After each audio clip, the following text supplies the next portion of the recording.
Donc bonjour tout le monde, je m'appelle Jonathan Guichard, je suis responsable de la jeunesse à l'église de Rosemont. Ça va faire 17 ans que je suis impliqué avec les jeunes.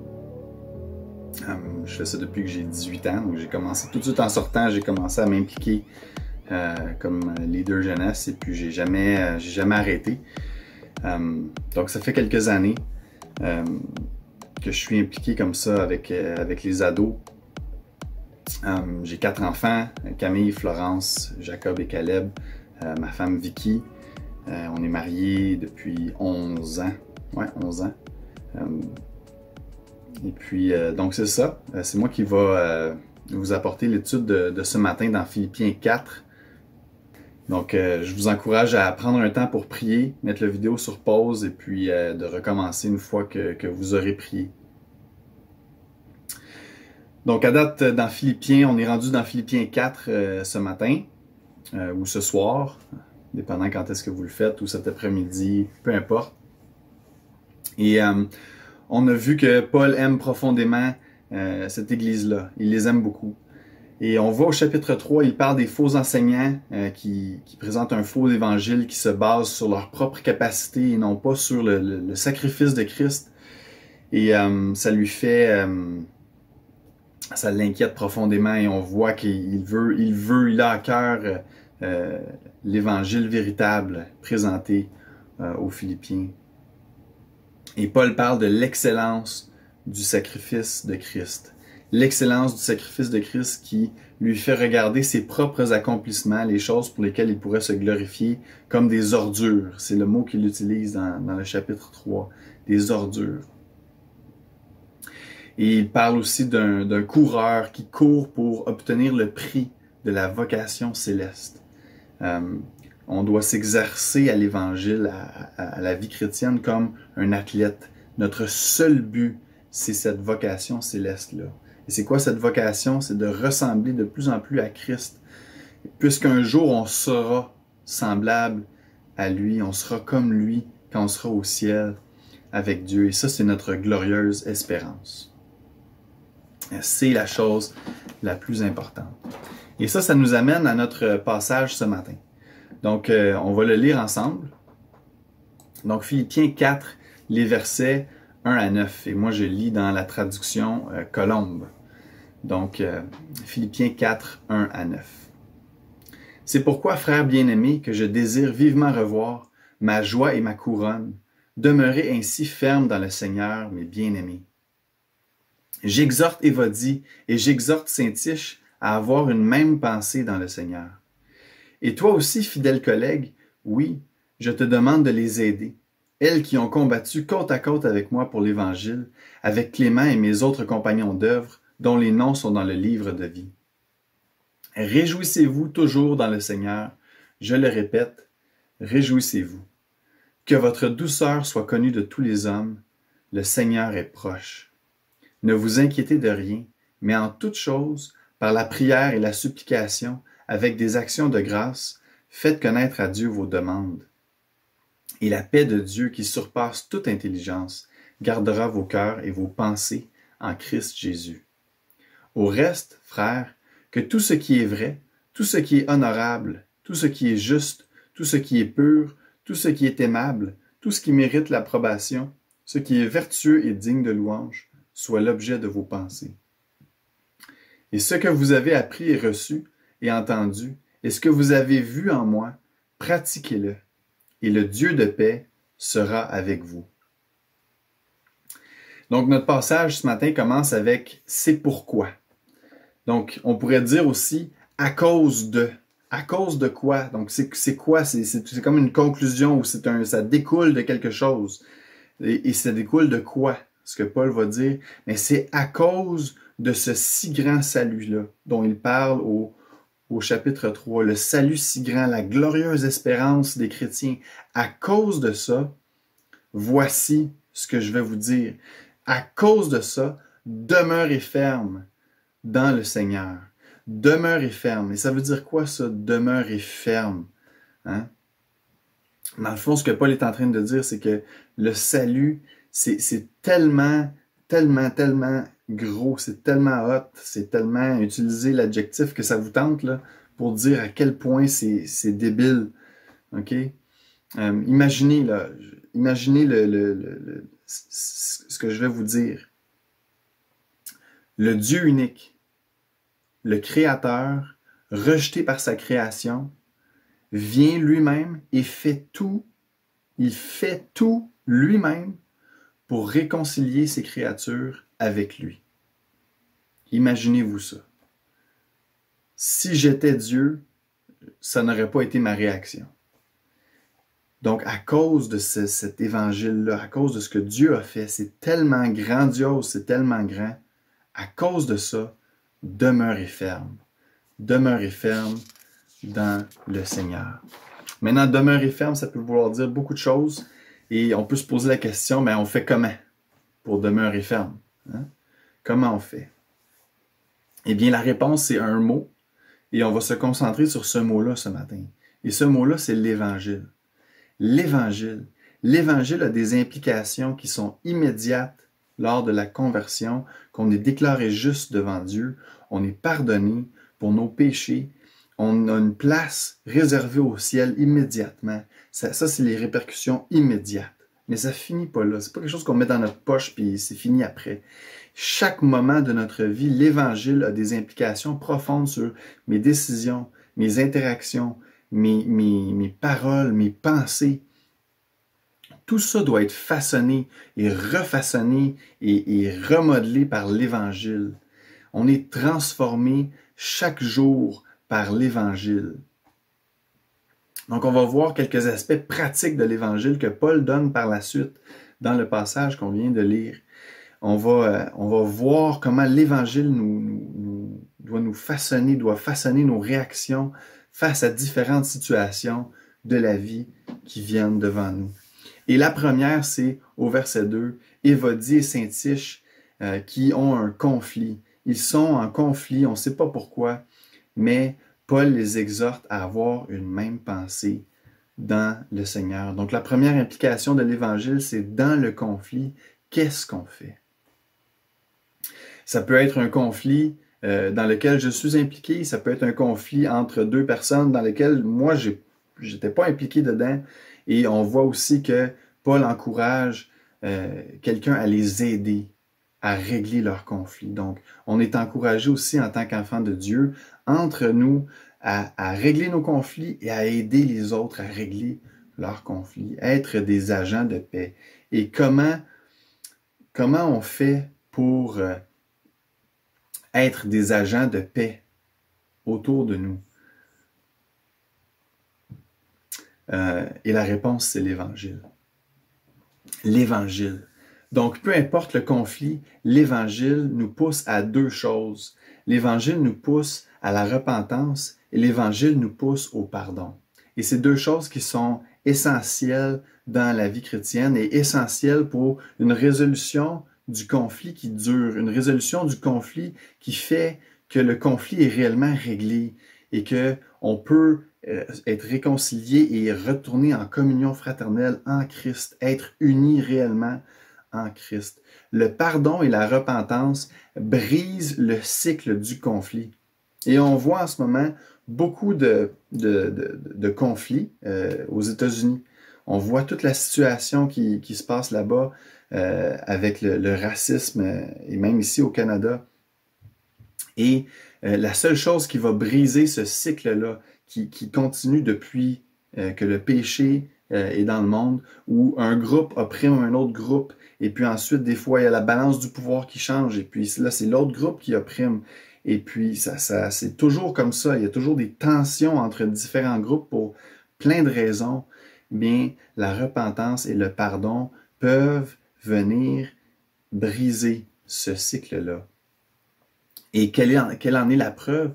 C'est que le plus grand conflit que l'humanité a vécu et vit encore, c'est le conflit avec Dieu. Et Christ est venu résoudre ce conflit-là par le pardon. Et nous, on est appelés à la repentance pour être pardonnés. On est appelés à demander pardon et le pardon nous est offert.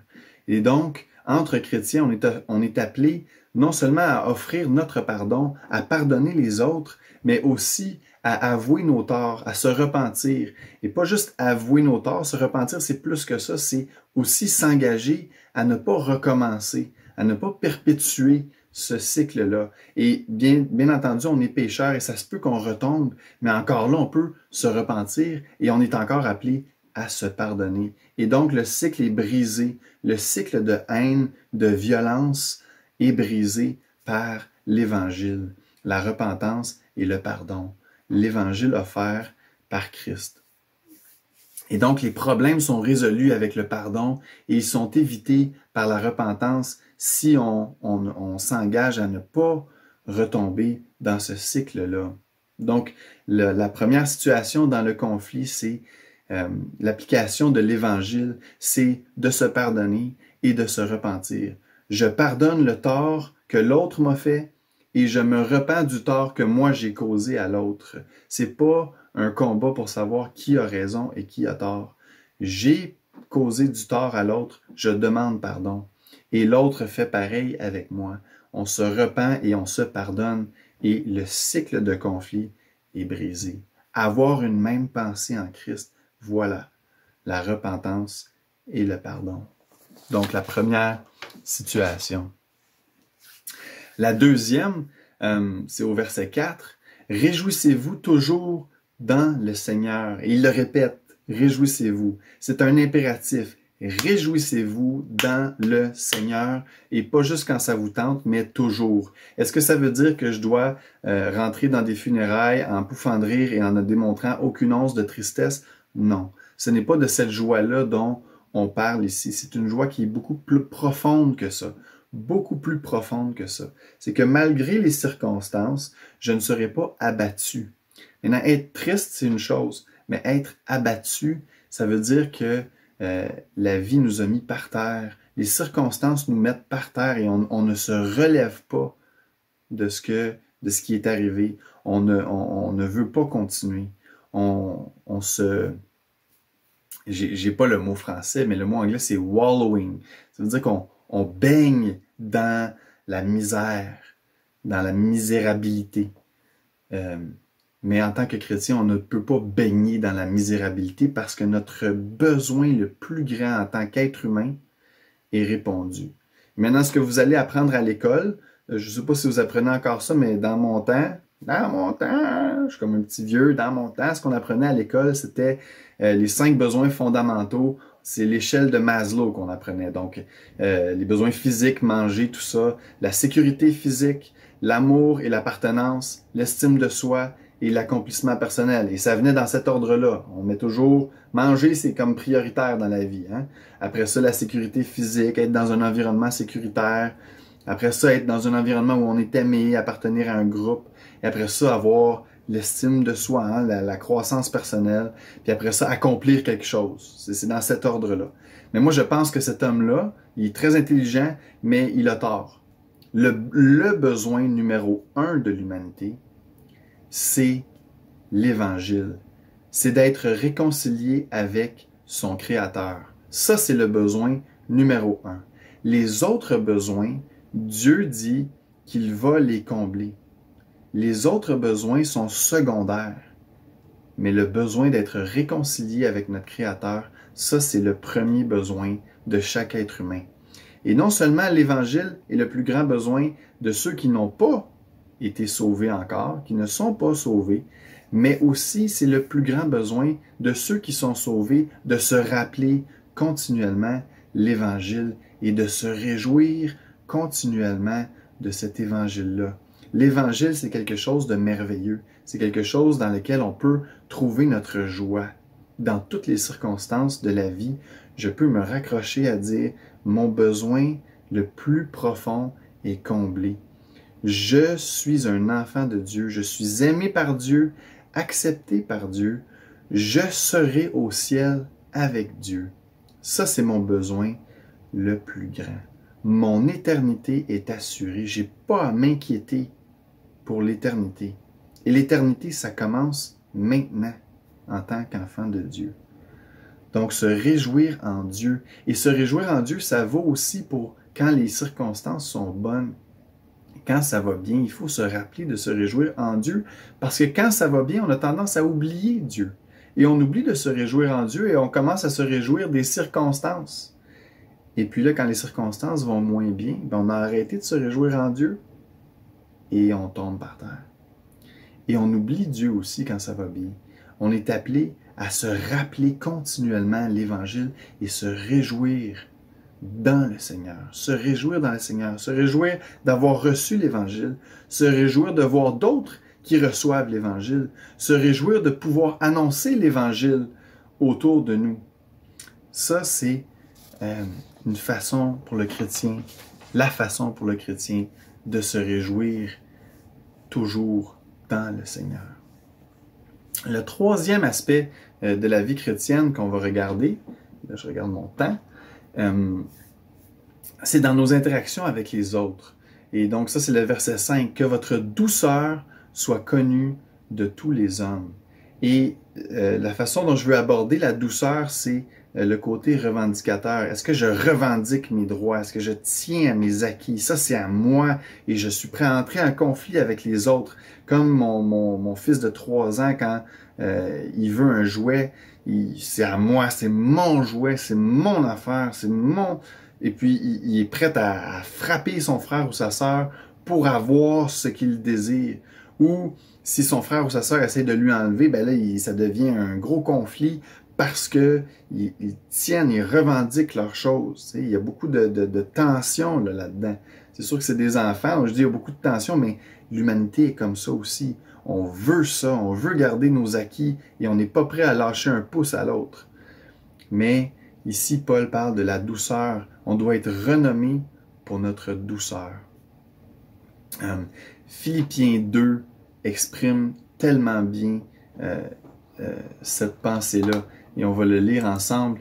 Philippiens 2, les versets 3 à 8, qui dit « Ne faites rien par esprit de parti ou par vaine gloire, mais que l'humilité, voilà, l'humilité vous fasse regarder les autres comme étant au-dessus de vous-même. Que chacun de vous, au lieu de considérer ses propres intérêts, considère aussi ceux des autres. Ayez en vous les sentiments qui étaient en qui? En Jésus-Christ, lequel, existant en forme de Dieu, n'a pas regardé comme une proie à arracher à être égal à Dieu, mais s'est dépouillé lui-même, il a laissé, dépouiller, ça veut dire il a laissé ses droits, ses acquis, ses choses qu'il avait, en prenant une forme de serviteur, en devenant semblable aux hommes et ayant paru comme un simple homme, le Créateur se fait aussi petit que sa créature. Il s'est humilié lui-même, se rendant obéissant jusqu'à la mort, et même la mort de la croix. Il est mort de la pire façon. Et on est appelé à avoir ce même sentiment-là en nous. Faire passer les autres en avant de nous-mêmes, au-dessus de nous. Et ça, c'est une belle façon, en tant que chrétien, d'exercer ce qu'on appelle dans la société la tolérance, mais de la bonne façon. La bonne tolérance, ce n'est pas dire toujours « Ah, c'est correct, c'est pas grave ». Non, des fois, c'est grave et c'est pas correct. Tout n'est pas correct. Le péché, c'est du péché. Il faut appeler le péché péché. Mais on peut le dire avec douceur et amour, en présentant l'Évangile, en présentant ce que Christ a fait pour cette personne-là, que Christ aime cette personne-là. Et donc, l'Évangile, c'est l'Évangile que Christ a amené. Là. Ce que Christ a amené, c'est qu'il a montré à l'humanité son péché. Il nous montre nos péchés. Il a mis le doigt sur le bobo. Il montre nos péchés, mais il est venu aussi en offrant son amour et son pardon aux pécheurs. Pas juste en disant « vous êtes des pécheurs ». Il a dit « vous êtes des pécheurs, mais voici, moi je viens prendre votre place, prendre ce que vous méritez, et si vous êtes prêts à vous repentir, à demander pardon, je vous pardonne et je vous aime. » Donc, présenter l'Évangile avec des bras ouverts. Avec des bras ouverts. Le problème, c'est que souvent, on essaie de présenter l'Évangile d'une façon où on cherche à démontrer à l'autre personne qu'elle a tort, au lieu de simplement présenter l'Évangile pour ce qu'elle est. L'Évangile, c'est Jésus qui est venu mourir pour le pécheur. Et ils n'ont qu'à l'accepter, se repentir. C'est tout. On n'a pas besoin de prouver à la personne que nous, on a raison et que la personne a tort. Laisse Dieu s'occuper de ça. Dieu montrera à la personne son péché. L'Évangile va lui révéler son péché avec amour. Et j'aime beaucoup que Paul ajoute après, le Seigneur est proche. Que votre douceur soit connue de tous les hommes, le Seigneur est proche. Le Seigneur est proche. Essaie pas d'avoir raison. Celui qui juge de qui a raison et qui a tort, c'est le Seigneur. Et il est proche, il s'en vient. Il s'en vient. Lui rendra justice à ceux qui doivent la recevoir. Le quatrième aspect de l'Évangile, c'est dans l'inquiétude. Dans l'inquiétude, les versets 6 à 7, « Ne vous inquiétez de rien, mais en toute chose, par la prière et la supplication. » Donc, quand l'inquiétude vient, ce n'est pas ici, ce que Paul est en train de dire, c'est pas que si l'inquiétude vient, c'est pas bien. Mais quand l'inquiétude vient, qu'est-ce que tu fais? Qu'est-ce que tu fais? Parce que l'inquiétude vient. Et maintenant, on doit gérer cette inquiétude-là. Et par orgueil, souvent, on ne veut pas remettre nos inquiétudes à Dieu parce qu'on veut régler nos problèmes nous-mêmes. Mais voici ce que Paul nous dit ici. Dans l'inquiétude, quand l'inquiétude vient, prie avec prière.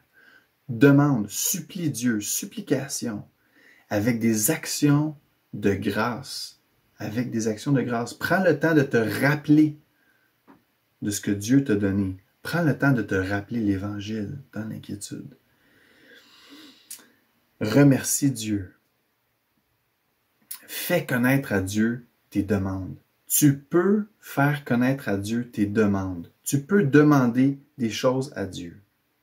Maintenant, la promesse ici, ce qui est dit, c'est pas que Dieu va te donner tout ce que tu demandes. Ça, c'est faux, c'est un grand mensonge. Si quelqu'un vous dit ça, si vous écoutez quelque chose sur Internet ou quelqu'un vous dit ça, là, que Dieu va te donner tout ce que tu demandes, c'est pas vrai. Ce n'est pas vrai. Ce n'est pas ça l'Évangile. L'Évangile, par contre, c'est la paix. La paix de Dieu. Quand on demande à Dieu, on fait connaître à Dieu nos demandes et on s'approprie les promesses de Dieu, de l'Évangile, on va être avec lui pour l'éternité. La paix de Dieu qui surpasse toute intelligence. Essayez pas d'expliquer la paix de Dieu à quelqu'un qui ne vit pas l'Évangile. Il ne comprendra pas. Il ne comprendra pas. C'est incompréhensible. La paix de Dieu qui surpasse toute intelligence, qu'est-ce qu'elle va faire, cette paix-là? Elle va nous rendre heureux, elle va combler tous nos besoins. Qu'est-ce qu'elle va faire?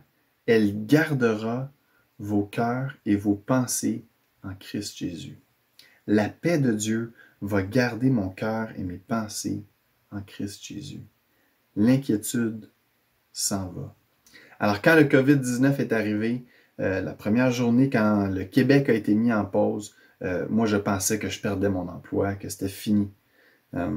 Et j'étais très inquiet, très, très inquiet. Alors, j'ai fermé la porte de mon bureau, j'étais au travail, et j'ai pris le temps de prier. J'ai prié pendant pas très longtemps, 2-3 minutes. Et j'ai prié, j'ai demandé à Dieu d'avoir cette paix-là, la paix de Dieu. Et gloire à Dieu, j'ai pas perdu mon emploi, j'ai pas manqué une seule journée de travail. Mais c'est pas ça qui m'a marqué. C'est pas le fait que j'ai pas manqué une journée de travail qui m'a marqué. Et je rends gloire à Dieu pour ça, je le remercie pour ça. Mais c'est qu'à ce moment même là où j'ai prié, j'ai demandé à Dieu d'avoir la paix, j'étais plus inquiet après. J'ai reçu cette paix-là de Dieu, profonde. Pas une paix qui a duré 2 minutes, là. C'était balayer cette inquiétude-là, c'était fini. Pas que j'ai pas pris des moyens pour garder mon emploi et puis j'ai pas tout fait pour tu sais, si j'avais perdu mon emploi, j'aurais essayé de me trouver un autre emploi. Je ne serais pas resté assis à rien faire. Ce n'est pas ça, la paix de Dieu. Mais la paix de Dieu, c'est que je n'étais pas inquiet. Je savais que peu importe ce qui arrivait, Dieu allait répondre à mes besoins parce qu'il a répondu à mon plus grand besoin, qui est d'être réconcilié avec lui. Donc la paix de Dieu, c'est un cadeau inestimable. Et pourquoi est-ce qu'on veut cette paix-là? Mais justement, pour ne pas être distrait par les soucis de la vie, par les inquiétudes, mais que nos cœurs et nos pensées demeurent en Jésus-Christ. En Jésus-Christ. Et il y a quelques petites affaires qui nous inquiètent, et j'en ai noté quelques-unes. L'argent, les finances, l'environnement. Aujourd'hui, c'est une grande inquiétude. Le statut social, le but de l'existence, c'est quelque chose qui occupe les pensées des plus grands penseurs depuis des millénaires. L'orientation sexuelle, aujourd'hui, c'est rendu un sujet de stress. Le genre, LGBTQ, le genre, est-ce que je suis un gars, est-ce que je suis une fille? Ça peut devenir un sujet stressant, on n'est plus sûr aujourd'hui. Avoir un chum, avoir une blonde, est-ce que je vais me marier, est-ce que je vais avoir des enfants? Les réseaux sociaux, le futur en général, l'éternité. Il y a tellement de choses qui peuvent nous inquiéter. Il y en a de plus en plus. Et on voit on dirait que plus on est dans l'abondance, plus on est inquiet sur beaucoup de choses. Et quand l'inquiétude vient, vers qui est-ce que tu te tournes? Est-ce que tu essaies par tes propres moyens de bannir ces inquiétudes-là? Ou tu peux adhérer au bouddhisme qui te dit qu'il faut que tu te détaches de tes sentiments et que tu ignores tes problèmes. Mais les problèmes, ils ne partiront pas si tu les ignores. Ce que Dieu dit ici, c'est que tu vas traverser tes problèmes, mais tu auras la paix de Dieu qui surpasse toute intelligence. Le 5e point, c'est que Paul parle de la pureté mentale. Concentre-toi sur les choses bonnes. Et je vais y aller brièvement parce que le temps avance, mais dans Exode 32, allez lire ça. Israël et le veau d'or, ils viennent de sortir d'Égypte. Dieu a fait des grandes choses pour eux et ils se lèvent et ils font un veau d'or et ils l'adorent. Et puis au verset 6 du chapitre 32, ça dit « Ils se sont levés pour se divertir ». Écoutez, le verset 8 de Philippiens, tout ce qui est vrai, honorable, juste, pur, aimable, qui mérite l'approbation, vertueux, digne de louange, que tout ça soit l'objet de vos pensées. Pratique, j'appelle ça moi la pureté mentale. Pratique la pureté dans tes pensées. Le divertissement, c'est pas mauvais, mais ça devient un dieu parce qu'on pense continuellement à se divertir et c'est pas bon ça. Vrai, honorable, juste, pur, aimable, qui mérite l'approbation, qui est vertueux, qui est digne de louange. Je ne pense pas que nos séries Netflix sont dans cette catégorie de choses-là qui occupent nos pensées. C'est une discipline de la pensée qui est demandée ici. Cette discipline, elle est démarrée par l'Évangile et elle est maintenue par l'Évangile. L'Évangile nous donne le goût des bonnes choses. C'est comme sentir du bacon. Quand je sens du bacon qui cuit là, j'ai envie de manger du bacon. Ben, si je me rappelle continuellement l'Évangile, je vais avoir envie de m'occuper les pensées avec des bonnes choses et pas des mauvaises choses. Et le divertissement qui nous est donné, c'est un peu un abrutissement de l'esprit. On s'abrutit, pas juste les méninges, là, mais on s'abrutit spirituellement avec le divertissement. On oublie les choses de Dieu. Et ici, Paul les exhorte, les encourage à s'exercer, à occuper leurs pensées avec les choses de Dieu qui sont bonnes. L'Évangile nous donne le goût de ces choses-là. Rappelons-nous l'Évangile et on aura le goût d'occuper nos pensées avec des bonnes choses. Et finalement, au verset 9, et ça c'est la conclusion, pratiquez ce que vous avez appris, reçu et entendu, et le Dieu de paix sera avec vous. Pratiquez l'Évangile. Pratiquez ce que vous avez appris. Pratiquez-vous à régler vos conflits, demander pardon, vous repentir et pardonner. Pratiquez à aider d'autres à régler leurs conflits. Pratiquez-vous à vous réjouir dans le Seigneur avec d'autres chrétiens. Pratiquez-vous à être doux avec les gens qui vous entourent. Pratiquez-vous à prier, à confier vos inquiétudes à Dieu, pardon. Pratiquez-vous à occuper vos pensées avec des bonnes choses. Et il y en a qui vont dire que l'Évangile, c'est une prison. L'Évangile, c'est une prison, puis il faut faire des choses, puis on n'a pas le droit de rien faire, et puis blablabla, puis tout ça. Et ça, c'est pas vrai. L'Évangile n'est pas une prison. Et il faut le voir comme un contraire, comme le contraire. Le péché, c'est une prison. Le monde, c'est une prison parce qu'on est emprisonné et on n'est jamais satisfait. Si on prend l'échelle de Maslow que je vous ai mentionné tantôt et qu'on se limite à ces besoins-là, les 5 besoins fondamentaux qu'il a dans son échelle, ben, notre plus grand besoin ne sera jamais comblé et on ne sera jamais réellement heureux. On ne sera jamais réellement en paix.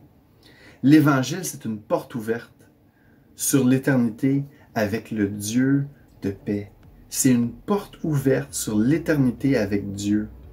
L'éternité pour un enfant de Dieu, ça commence maintenant. On est dedans. Il est avec nous et nous serons avec lui